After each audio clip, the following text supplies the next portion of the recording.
Good morning and welcome back again to Concerned Citizens Media. Here are the news for today. The Ethiopian Federal Court agrees to hear witness accounts on Jawar Mohamed, Bekele Gerba, and other Oromo politicians in protective court setting. So, according to this court decision, witnesses can present their accounts on these accused politicians without public and independent media scrutiny. If it's allowed to continue as it is agreed by judges, it means these accused politicians cannot have a chance to see the witnesses set up against them. It is a dangerous move by the government against these top Oromo politicians and all Oromos who are demanding for the release of these prisoners. Oromos believe that the arrests and the court proceedings are all politically motivated, undertaken by Abiy Ahmed and his administration to crack down Oromo politicians and on Oromos in general in order to pave a way for Prosperity Party's dominance in future Ethiopian politics. Oromos and their politicians do not expect fair and free trials from such political court settings. They must continue their demands for the release of these prisoners and for the total freedom of Oromia and its people from the current authoritarian Ethiopian government. All Oromos and other freedom-loving citizens must come together to bring concrete changes in Ethiopia. This can be achieved through extensive and continuous Legena or embargo, which is already started by Kairos in Oromia, peaceful mass protests internally and in global stages, like the Washington, D.C. Oromo Women's March, which is called for today, and by lobbying the global communities to put maximum pressure, political or financial, on Abiy administration. Egypt has decided to withdraw from the latest round of tripartite negotiation over Ethiopia's multi-billion-dollar dam on Blue Nile for international consultation after Addis Ababa proposed a new draft of filing guidelines. The Egyptian Water Ministry, in a statement on Tuesday, said Ethiopia put forward a draft proposal that lacked regulations on the operation of the dam or any legal obligation. Credit Al Jazeera and VOA. The other news I have is update on the news I announced last time, the Beirut Explosion. On that news, so many things changed, including the injuries and the fatalities. Here are the updates. The death toll is 130 and the injury is about 3,000 plus, and several thousand residents also became homeless because of this ammonia nitrate blast. One Ethiopian man confirmed dead in this blast, and about 10 Ethiopians were also injured, according to Ethiopian consulate in Beirut, Lebanon. The United States aid is on the way to help the victims of this catastrophe. So far, no one took responsibility for storing this dangerous chemical for 6 years in that coastal area of Beirut. Credit for this news, Al Jazeera and others. I have news, local news, which is focused on Tuesday's election. Black Lives Matter organizer Cori Bush, 44, defeated Representative William Lacy Clay in Missouri's Democratic primary on Tuesday night. Clay has served in the House of Representatives since 2001, replacing his father's seat, which has been held since 1969. They counted us out. They call me just a protester. I'm just an activist with no name, no title, and no real money. That's all they said I was. But St. Toulouse showed up on Tuesday, Cori Bush said following her victory, adding, "It is a historic that this year, of all the years, we are sending a black, working class, single mother who has been fighting for black lives since Ferguson, all the way to the Hall of Congress. She will almost certainly become the first black woman to represent Missouri in Congress." Credit for this news, St. Louis Public Radio and Yahoo News. Another local news, Missouri voters approved Medicaid expansion.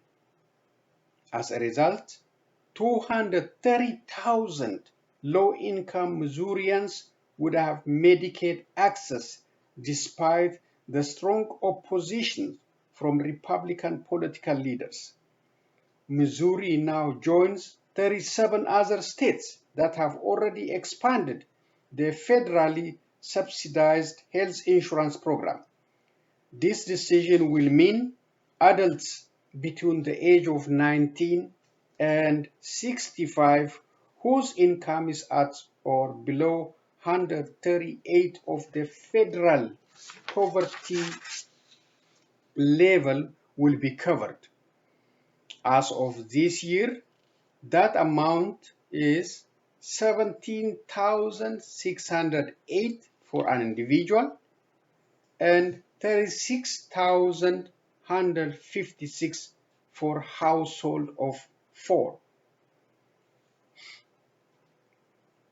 Hospitals bankrolled the Yes on 2 campaign with more than $10 million in contribution.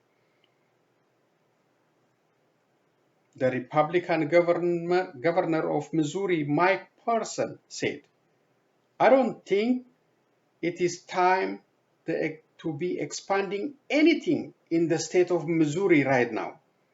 There is absolutely not going to be any extra money whatsoever." So despite all this opposition from Republican lawmakers and from the governor, now Medicare is a law in Missouri, and it will give the opportunity for for 230,000 people who may qualify under the guidelines of this income. It's challenging, but it still helps some people with very low income. $17,000 608 for a single, and 36,156 for a family of 4. So these are the news. I'm gonna conclude with another Al Jazeera news report on King Salman of Saudi Arabia. And if you guys remember, last time he was also implicated and accused of in the killing of journalists in Turkey, Istanbul consulate. So this is another accusation. Let's listen to it, and I will be back with another news and topics. So for today, I'm going to conclude with Al Jazeera news. Thank you for listening. Until next time, be safe and bye from now. Now, the Saudi Crown Prince is accused of dispatching a group of hitmen to kill a former top Saudi intelligence official, Saad al-Jabari, who's in exile in Canada.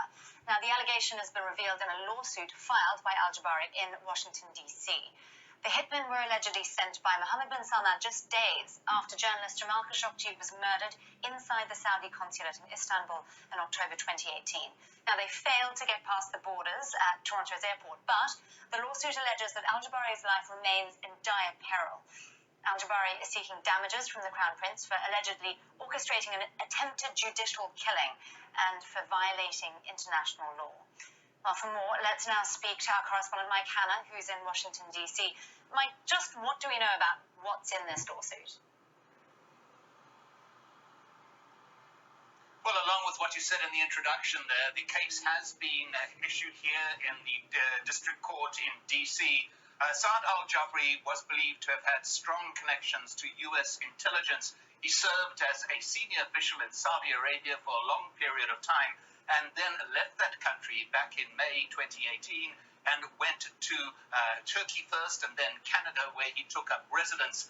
In October, as you mentioned, he received warnings, it is said, that a Saudi hit squad was after him. This is at the same time as Jamal Khashoggi was murdered in Istanbul. Once again, he immediately took steps to try and protect himself and his family. But the hit squad, known as the Tiger Squad, according to the court papers, was denied entry at the Pearson airport. They were turned back. But what has subsequently happened is that 2 of his children were detained in Saudi Arabia, and they are still being held there, according to the court papers, which in what is described as human bait to lure him out so that the Saudi government can deal with him. Mike, this was all filed in the US rather than in Canada. Can you talk us through why and where this goes from here?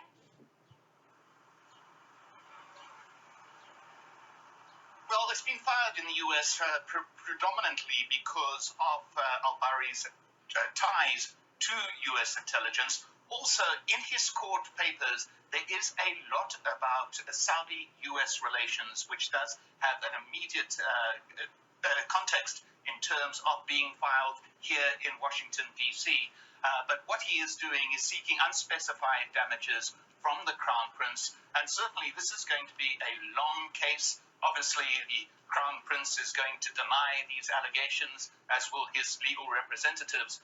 But the court will be looking at all the details at this very, very long and very detailed court proceeding that has been brought before them.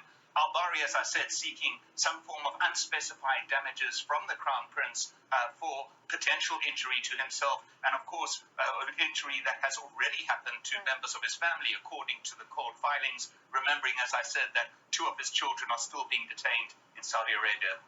Mike Hanna there in Washington, D.C. with all those details for us. Thank you very much, Mike. Well, we can now also speak to Imad Harb. He's the Director of Research and Analysis at the Arab Center, Washington, D.C., and he joins us now on Skype from there. Imad, let me start by asking, are we seeing a pattern emerge here? Of course we are. Unfortunately, this is, these are, unfortunately, as resorted to before. We know of the Khashoggi murder. We also know that a lot of people inside Saudi Arabia are either thrown in jail or disappeared. It is very, very plausible, very possible that he would do something like this. But at what price? This is the problem. The price is the reputation of the Kingdom of Saudi Arabia. If he cannot stand some criticism or things of that nature, it's very, very tough to rule a kingdom with this kind of record. Imad, as you say, we do know what happened with Jamal Khashoggi. Just how many other dissidents are in the same position, potentially being targeted abroad? I personally do not have necessarily a actual number, but I know that there are women and men all over the world, in Germany and France and the United States and Canada, who have really basically run away from Saudi Arabia because they are afraid of repercussions from the government, and which is now totally in the hands of Mohammed bin Salman. So it's unfortunate. It's really that's the only thing I can say. I don't think Saudi Arabia deserves to really have this kind of reputation. You mentioned some reputational damage there for Riyadh. I mean, this is a lawsuit filed in the US. What's the significance of that? Could we potentially see some political fallout here in the relationship between Riyadh and Washington, D.C.? Yeah, this is really serious. Your reporter from Washington just mentioned that maybe Al-Jabri thinks that since he has connections to American intelligence services, he probably has a better chance here in the United States. But honestly, he has a better chance no matter what in the United States, because the United States government and specifically Democrats in the Congress are really demanding a lot of change in Saudi policy towards its people, towards Yemen, towards dissidents. He does. This is as far as I'm concerned, this is a very smart move to start to do this in Washington, because specifically there is a political support, so to speak, to a case of this sort. Well, let me ask you then how this might be being viewed in Saudi Arabia. How is MBS being viewed, especially in the wake of Khashoggi's murder? Are you kidding? He should really eat what's happening in the United States regarding Saudi Arabia. We don't necessarily 100% know what's going to happen after November 3rd, the presidential election, but it's likely that Joe Biden is going to come to the White House, and it's likely that the Democrats are going to take control of both the Congress, chambers of Congress, the House of Representatives, and the Senate. So he better really try to amend, so to speak, his record. He better really know that what was becoming may not be necessarily to his liking. Imad Hab there from the Arab Center, Washington, D.C. Always great to get your insights here on Al Jazeera. Imad, thank you for being with us. Thank you. Okay, that's Al Jazeera news on King Salman sued in the United States for organizing some kind of hit group to assassination group. He survived the first round about the journalist, and as we all know, Trump defended him, and we'll see what's gonna happen in this lawsuit. Probably if Trump re-elected, he will defend him again, but all indication that there is no chance, maybe. So Biden might be coming in, so different policy may be expected from Biden in the global situation, freedom, journalist freedom, and others, global issues. Anyway, we'll see, and we'll talk about this in the future. Goodbye again from Concerned Citizens Media.